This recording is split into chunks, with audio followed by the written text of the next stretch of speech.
Bienvenue au Louvre-Lens. Nous sommes dans l'exposition Animaux Fantastiques, ouverte jusqu'au 15 janvier 2024. Vous allez visiter cette exposition avec moi et avec Clémentine Chalkowski, qui a travaillé en tant que chargée d'exposition et régisseur des œuvres. J'ai préparé cette exposition avec d'autres commissaires. Je suis commissaire générale, je m'appelle Hélène Bouillon. Et les autres commissaires sont Caroline Turek et Jeanne-Thérèse Bontinck. Et nous avons été aidés dans ce commissariat par Yaël Pignol. Mon rôle dans cette exposition, elle a commencé pas en tant que régisseur. Au début, j'étais chargée d'exposition sur cette exposition. La différence avec une régisseur, c'est que la chargée d'exposition, elle va plus être dans la coordination du projet.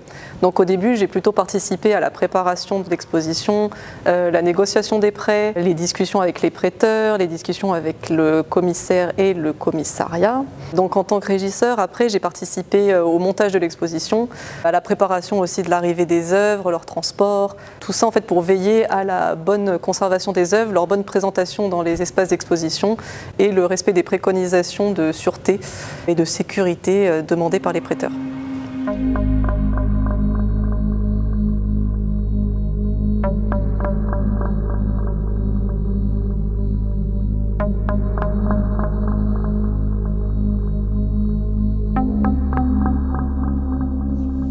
Alors ici, vous pourrez découvrir des œuvres qui vont de la fin du néolithique, on est au 4e millénaire avant Jésus-Christ, jusqu'à l'époque contemporaine. Vous y verrez des objets, vous y verrez des bijoux, vous y verrez des ouvrages, des peintures, des sculptures, mais aussi du cinéma et aussi une programmation musicale. C'est une exposition où l'on présente environ 250 œuvres, une soixantaine de prêteurs. Quand il y a beaucoup de prêteurs comme ça, la difficulté c'est d'avoir une bonne coordination en fait au moment de l'installation pour que tous les acteurs s'accordent entre eux, que tout se passe bien et qu'il y ait une bonne synergie. 250 œuvres, c'est beaucoup d'œuvres, mais c'est beaucoup de différentes typologies. Il y a des dessins, il y a des petites sculptures, des grosses sculptures, des tapisseries, enfin, il y a beaucoup de différentes typologies d'œuvres. Et c'est ça qui en fait un défi en fait, à l'installation et dans la gestion plus globale du projet. Un animal fantastique, pour reprendre certaines définitions de Delacampagne ou de Pascal Vernus, c'est un animal qui sort de la norme. Il peut être gigantesque ou il peut être un hybride, c'est-à-dire qu'il a des parties d'animaux différents assemblées. Par exemple, le griffon qui a un avant-train d'aigle et un arrière-train de lion.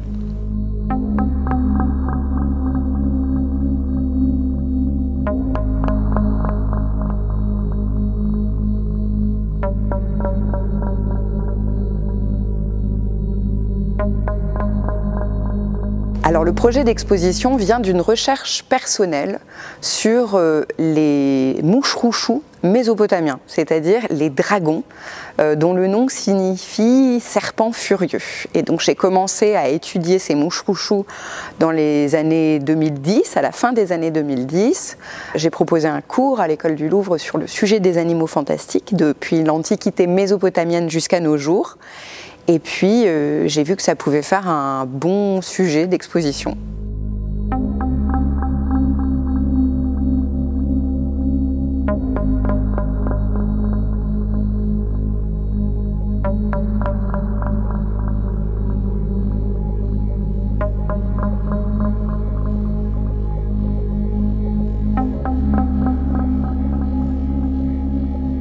La première partie de l'exposition revient sur l'origine des animaux fantastiques. Il était important pour moi de montrer que ces animaux fantastiques, griffons, dragons, d'autres qui sont un peu moins connus du grand public, comme l'aigle léontocéphale, c'est-à-dire l'aigle à tête de lion, sont des créatures extrêmement anciennes, puisqu'ils apparaissent sur des objets comme ces petits seaux cylindres ou sur des empreintes de seaux au 4e millénaire avant Jésus-Christ. Donc on y voit ce qu'on appelle des serpopanthères, peut-être l'ancêtre du dragon, donc des félins avec un cou très allongé, un petit peu comme un serpent. Et puis on y voit aussi un aigle à tête de lion, dont on sait que par la suite il va représenter le tonnerre, ça va être l'oiseau des tempêtes, et on y voit aussi les tout premiers griffons. On sait que ces animaux fantastiques représentent sans doute des événements météorologiques, des événements telluriques, des tremblements de terre, des tempêtes, c'est-à-dire la nature qui nous effraie, la nature qui est trop grande pour nous, la nature qui est trop grande pour l'homme, et que donc l'homme va avoir envie, avoir besoin de dompter. La section s'appelle Terreur sacrée parce qu'on voulait donner justement cette idée de terreur et de fascination liés aux éléments de la nature, mais que l'homme se représente comme étant de l'ordre du divin en fait, de l'ordre du transcendant. Et donc c'est sans doute ce que représentent ces animaux fantastiques, ces terreurs divines, ces entités divines qui effraient et fascinent l'homme en même temps.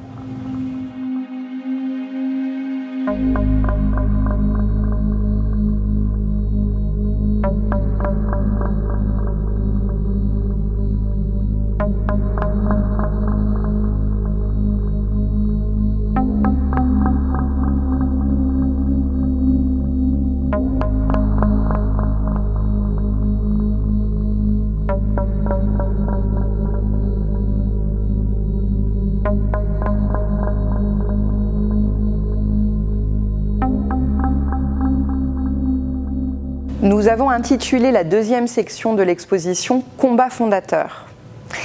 En fait, à partir du moment où on a des textes qui mettent en scène ces animaux fantastiques, donc on commence à en avoir en Mésopotamie et en Égypte, à peu près au 3e millénaire avant Jésus-Christ, à partir de ce moment-là, on se rend compte que ces animaux fantastiques qui représentent la nature en ébullition, la nature qui fait peur à l'homme, elle a besoin d'être domptée par une entité qu'on représente la plupart du temps sous la forme anthropomorphe.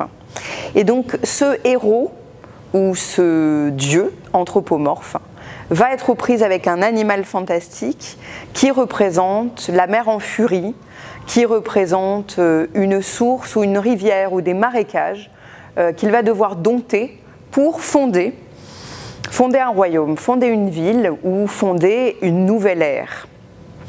Alors dans l'Antiquité, il va y avoir plusieurs sortes de mythologies qui se mettent en place et qui parlent à peu près tous de la même chose, donc de cette volonté de dompter la nature. Et puis il va y avoir une sorte de renversement, ou en tout cas une sorte de changement de paradigme avec le Nouveau Testament. Puisque dans l'Antiquité et dans l'Ancien Testament, les animaux fantastiques sont des adversaires. Mais le combat n'est pas moralisé. Ce qui moralise le combat, c'est à partir de l'ère chrétienne, et notamment dans l'Apocalypse, quand on voit les anges, comme Saint Michel, aux prises avec le dragon.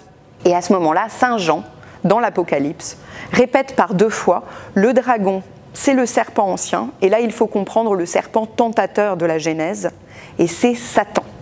Et c'est à partir de ce moment-là que les dragons, notamment, vont faire partie du clan du mal, et que ces combats fondateurs entre un héros anthropomorphe et un animal fantastique vont devenir le symbole de la lutte du bien contre le mal.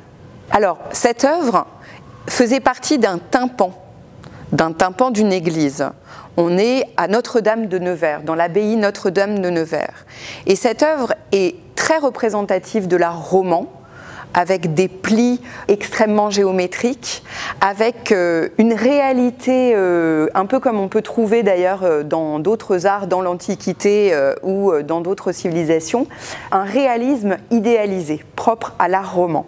Et on voit ici une scène très connue et très représentée à cette époque médiévale et aussi par la suite, du héros dominateur en contre-plongée, en train d'anéantir l'animal fantastique, ici le dragon, très serpentiforme.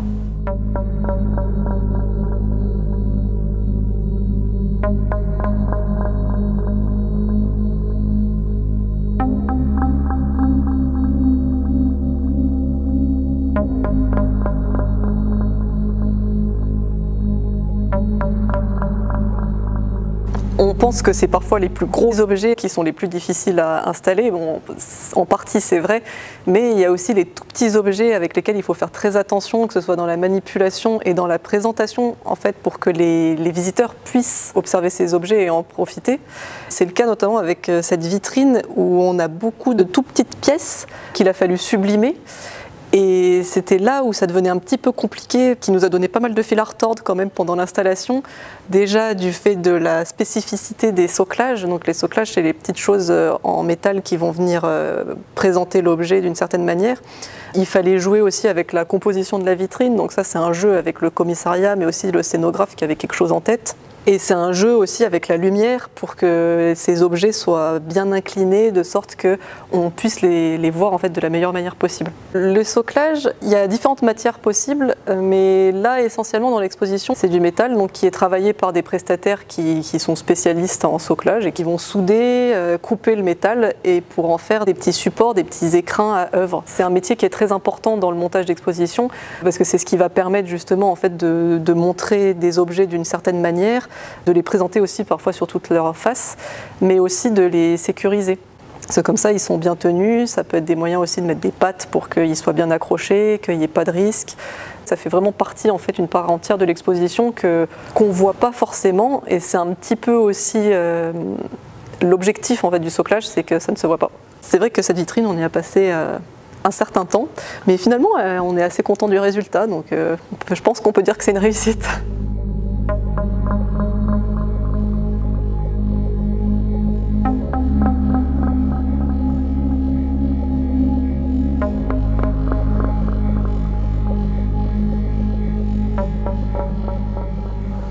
Nous nous trouvons ici dans la troisième section, une section sur la magie. Parce que la caractéristique principale des animaux fantastiques, quelle que soit leur forme, c'est d'être des créatures au grand pouvoir, au pouvoir surnaturel. Et donc depuis l'Antiquité, les hommes, les êtres humains, se sont servis de ces pouvoirs surnaturels en les canalisant par des rituels pour se protéger, et notamment se protéger de la maladie et de la mort. Ils ont créé des statuettes, ils ont créé des représentations qu'ils portaient sur soi ou qui leur servaient pour protéger leur maison, à l'image par exemple de la petite statuette de Pazuzu, prêtée par le musée du Louvre, et qui servait à protéger notamment les parturientes et les bébés. Nous avons dans cette section non seulement des œuvres d'art égyptiennes, des œuvres d'art mésopotamiennes, des œuvres occidentales, méditerranéennes, mais des œuvres aussi extra-européennes et notamment d'Asie du Sud-Est. Certaines créatures fantastiques se sont spécialisées dans la protection des grands de ce monde, dans la protection des rois, des empereurs, etc., et de leurs familles. Et ici, vous voyez devant vous de magnifiques œuvres prêtées par le musée Guimet, une grande robe de cour qui avait été brodée sur soie, que l'on s'apprêtait à découper puis à coudre, sans doute pour revêtir une grande dame de la cour chinoise. Et vous voyez dessus de magnifiques dragons qui sont bien sûr les protecteurs de cette civilisation chinoise, au même titre que les phénix, qui la plupart du temps sont là pour protéger les impératrices. Ce qui sert à différencier le dragon impérial du dragon représenté bien sûr dans les arts de cour, mais qui n'est pas réservé à l'empereur et à sa famille, c'est le dragon à 3 griffes. La plupart du temps, le dragon à 5 griffes, il est vraiment réservé à l'empereur et à sa famille.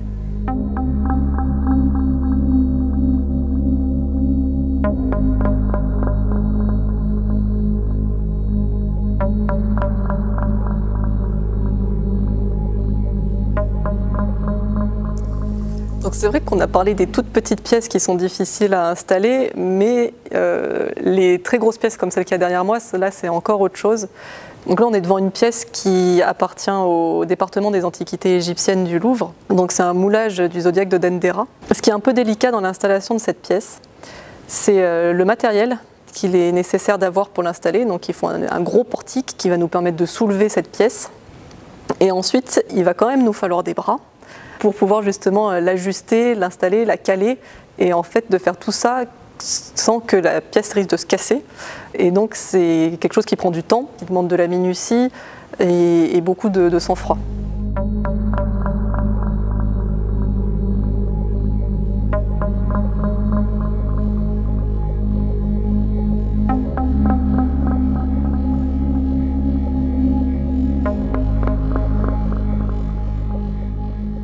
La quatrième partie, c'est la partie centrale. D'ailleurs, on se trouve vraiment au centre de l'exposition.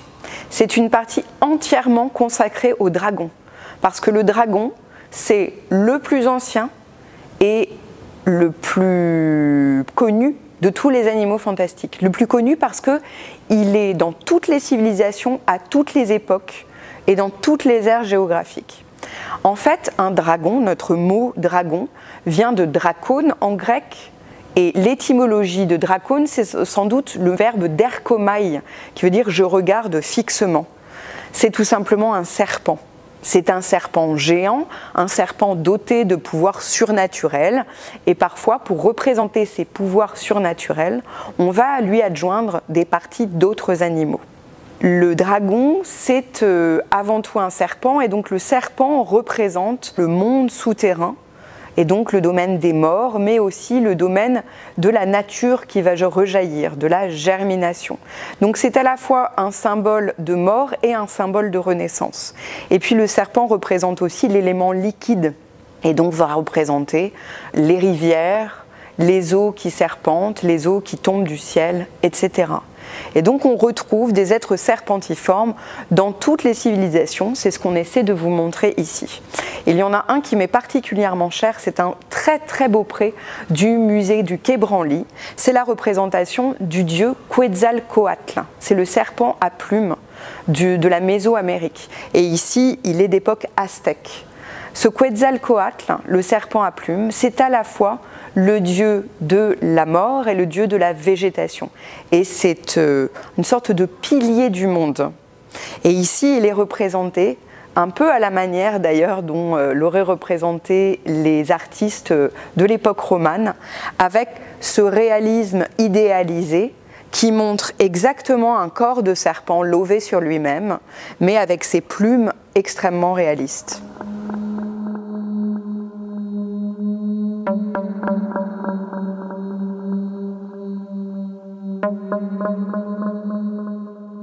Toujours dans cette section sur les dragons, il était important pour nous d'expliquer comment on passe du dragon médiéval. Au tout début des bestiaires médiévaux, vraiment le dragon n'a pas d'iconographie particulière et figée. Il a vraiment des formes très très diverses. Donc comment passe-t-on de ce premier dragon médiéval du début du XIIe siècle au dragon de fantasy que l'on connaît maintenant, au dragon de Game of Thrones ou de Harry Potter, qui a l'air d'être un Tyrannosaurus Rex avec des ailes de chauve-souris, quoi. Eh bien, il y a vraiment une histoire de l'art à raconter sur cette thématique-là, avec notamment le Saint-Georges combattant le dragon de Paolo Uccello, qui est un des chefs-d'œuvre absolus de la fin du Moyen-Âge, où là on se retrouve devant un dragon médiéval, le dragon médiéval par excellence. Il est représenté pratiquement comme sur un bouclier, en fait, c'est pratiquement un symbole héraldique. Il est vert, il a des sortes d'ailes de chauve-souris, peut-être matinées d'ailes de papillon. Il a l'air de cracher une haleine enflammée. Et c'est à partir du Moyen-Âge qu'on va systématiquement dire que le dragon crache du feu. Et puis, il n'a pas 4 pattes, mais 2 encore.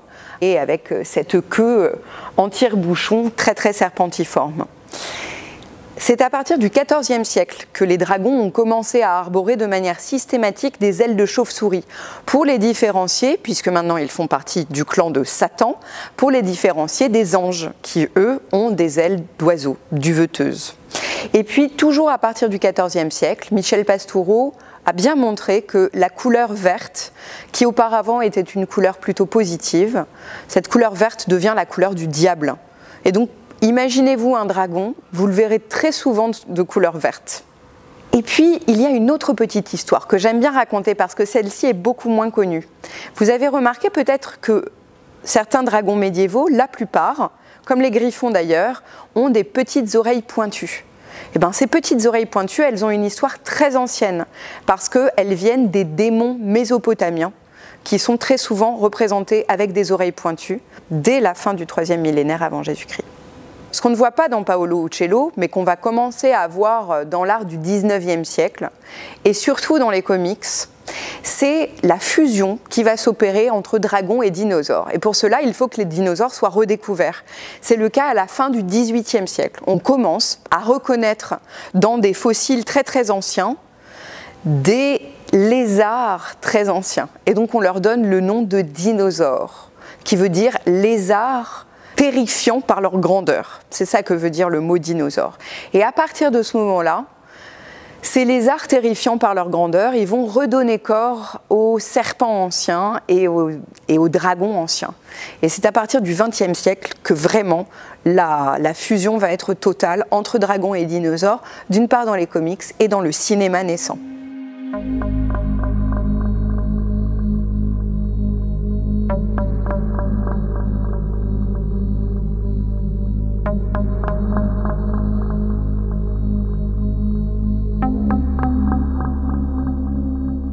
Là, on est devant une œuvre qui s'appelle Le Baiser suprême et qui est une sculpture qui appartient au musée d'Orsay mais qui est en dépôt au musée de Tessé au Mans. C'est une œuvre qui est assez impressionnante et qui a été un défi à installer. C'est une œuvre qui est en marbre et qui est quand même assez imposante et lourde. Donc comme on a dû faire pour le Zodiaque de Dendera tout à l'heure, on a là aussi dû avoir recours à un gros portique pour pouvoir déplacer la pièce. Et contrairement en fait au Zodiaque qui est carré et donc qui est plus facile peut-être à attraper et à accrocher à l'aide du portique, ici il faut qu'on fasse attention à plusieurs éléments de la statue pour ne pas en fait l'accrocher à des endroits qui pourraient être cassants ou friables.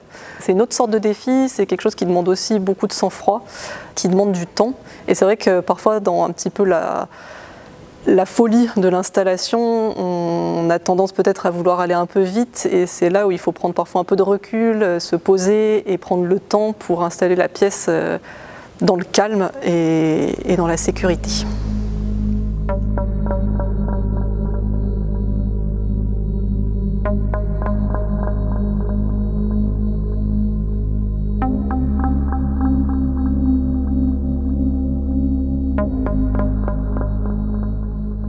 La section 5 s'interroge sur l'habitat des animaux fantastiques. Où peut-on les trouver? Où vivent-ils? On voit que depuis l'Antiquité, on perçoit dans les animaux fantastiques des gardiens des marges. Ce sont des créatures qui n'aiment pas vivre là où est la civilisation humaine. Ou alors plutôt qui sont dans les zones où les êtres humains n'osent pas s'avancer. Les déserts, les steppes, la haute mer, etc. Et donc dès l'Antiquité, on va les cartographier sur ces espaces-là. Mais ces espaces, on les explore aussi. Et donc on rapporte de ces terres exotiques où vivent les animaux fantastiques des représentations de ces animaux et aussi quelquefois des têtes, des cornes, etc. qu'on va pouvoir collectionner dans des sortes de musées qu'on appelle des cabinets de curiosité au XVIIe siècle. Et puis au fur et à mesure de l'exploration du monde et de l'explication de notre réalité par la science, eh bien les animaux fantastiques vont être évacués du monde réel. Parce qu'à partir du moment où la rationalité entre en jeu, elle va évacuer ces animaux comme faisant partie des croyances, des superstitions et donc des choses à bannir. Et le bannissement ultime, c'est l'époque des Lumières. C'est l'époque où les encyclopédistes disent la licorne n'existe pas et le dragon n'est qu'une légende de la superstition et de la religion. À partir de ce moment-là, au XIXe siècle, les animaux fantastiques vont réinvestir notre réel, mais dans la fiction et dans l'art. Et ils vont investir notre compréhension de l'être humain. C'est-à-dire qu'ils vont nous aider, en habitant les marges de notre psyché, à comprendre nos peurs, nos terreurs et nos fantasmes. Et le grand fantasme du XIXe siècle, chez les artistes masculins, c'est la femme fatale. C'est la femme qui dévore l'homme, la femme qui le séduit pour mieux le dévorer. C'est ce que nous raconte cette œuvre magistrale de von Stuck, qui est un maître de la sécession viennoise. On est à la fin du XIXe siècle, à Vienne.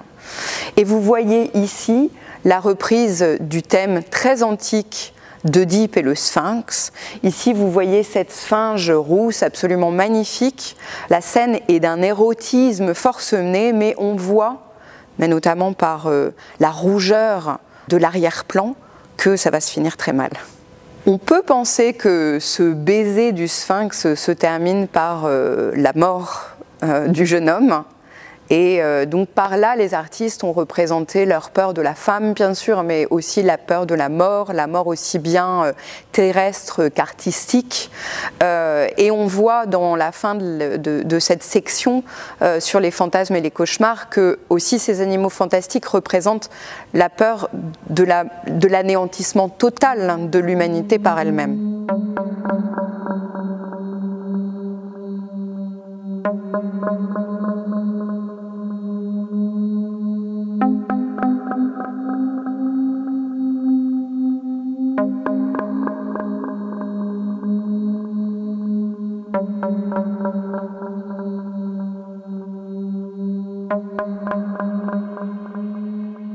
Cette gisante, c'est une statue qui vient du département des sculptures du Louvre.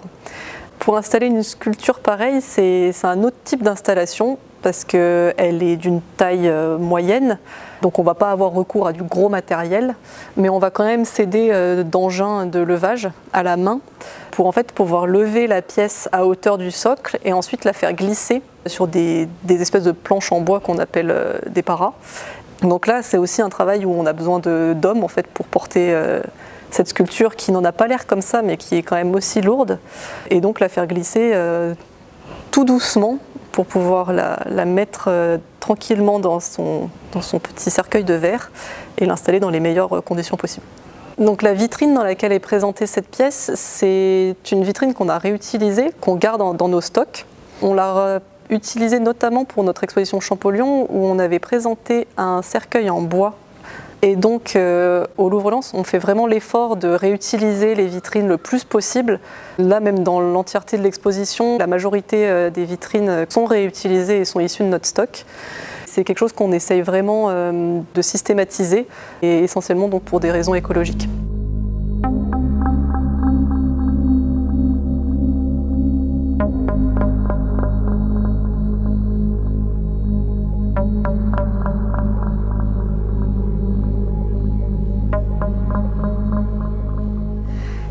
La dernière section, la 6e, tente de répondre à la question qui nous a taraudé en préparant l'exposition, Caroline, Jeanne-Thérèse, Yaël et moi. Comment expliquer que les animaux fantastiques soient aussi nombreux dans notre quotidien? Comment expliquer cette profusion de licornes à partir des années 2010? Et comment expliquer le fait que des œuvres comme Harry Potter ou Game of Thrones aient autant de succès, pour ne citer qu'elles, aient autant de succès à l'heure actuelle? Notre réponse de commissaire, c'est de dire que tout simplement on en a besoin. On a besoin de réenchanter notre monde. Parce que le merveilleux a quitté notre monde depuis qu'on l'explique, depuis qu'on tente de l'expliquer uniquement par des moyens rationnels et par la science qu'on pourrait qualifier de dure. Et donc, à partir du 19e siècle, il y a une réaction à ces lumières qui tentent de lutter contre les préjugés, les superstitions, en enlevant ce merveilleux dans le monde. Cette réaction, elle s'appelle le romantisme. Et donc, on se trouve devant Roger délivrant Angélique d'Ingres. Bien sûr, Ingres est un grand peintre du 19e siècle, et ici, on le voit dans un mouvement romantique. Et d'ailleurs, on a plutôt l'habitude d'Ingres dans des compositions très posées et très calmes. Et ici, on a un mouvement presque baroque dans ce Roger qui, tel déjà un héros de Marvel avec sa cape, vient au secours de la princesse Angélique, enchaînée à un rocher comme pouvait l'être Andromède, délivrée par Persée. On est ici face à une interprétation du 19e siècle, d'un poète de la Renaissance, puisqu'ici c'est le Roland Furieux, écrit par l'Arioste au début du XVIe siècle. L'Arioste réinterprète dans Roger délivrant Angélique la puissance de cet épisode mythologique grec du Persée délivrant Andromède. Et ici, donc, Ingres lui-même réinterprète ce héros en lui mettant une magnifique armure dorée, en lui mettant une cape qui flotte au vent, et en représentant ce magnifique hippogriffe qui est une invention de l'Arioste, puisque avant le XVIe siècle, l'hippogriffe ne figure pas parmi le bestiaire des animaux fantastiques. L'Arioste en fait le petit d'un griffon et d'une jument, et donc invente totalement un nouvel animal fantastique qui est maintenant un des animaux préférés de la fantaisie contemporaine. Vous pouvez voir aussi que cette interprétation d'un nouveau Persée délivrant Andromède amène à une réinterprétation du monstre marin qui est ici entre la baleine médiévale et le dragon de fantaisie.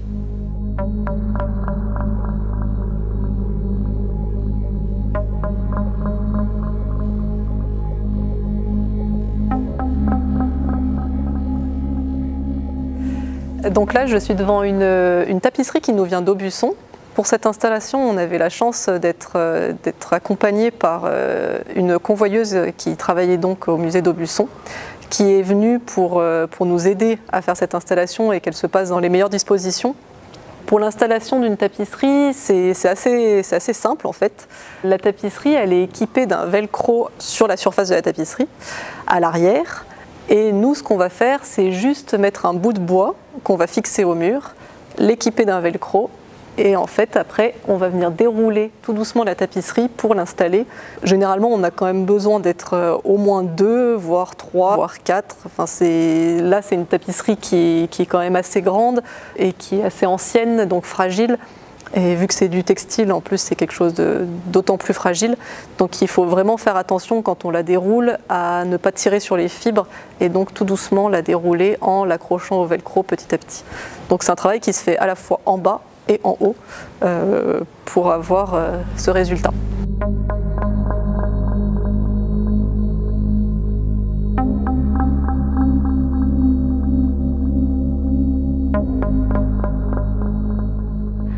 Dans cette exposition Animaux fantastiques, on a essayé de montrer à quel point ce qu'on appelle la pop culture, une culture populaire, est en fait pétrie d'art qu'on pourrait considérer comme plus savant, plus académique. En fait, vraiment, tout est imbriqué. Et c'est pourquoi on a voulu montrer dans cette même pièce à la fois Ingres, de l'art contemporain, de la bande dessinée, ces magnifiques petites figurines qui ont été prêtées par la Fédération française des jeux de rôle et qui nous servent à illustrer l'arrivée en fanfare d'un jeu qui s'appelle Donjons et Dragons et qui va bouleverser le monde des jeux à partir des années 70. Et donc cette exposition où vous pourrez voir des œuvres du néolithique comme de l'art contemporain, vous pourrez la trouver à Lens, au Louvre-Lens, jusqu'au 15 janvier 2024.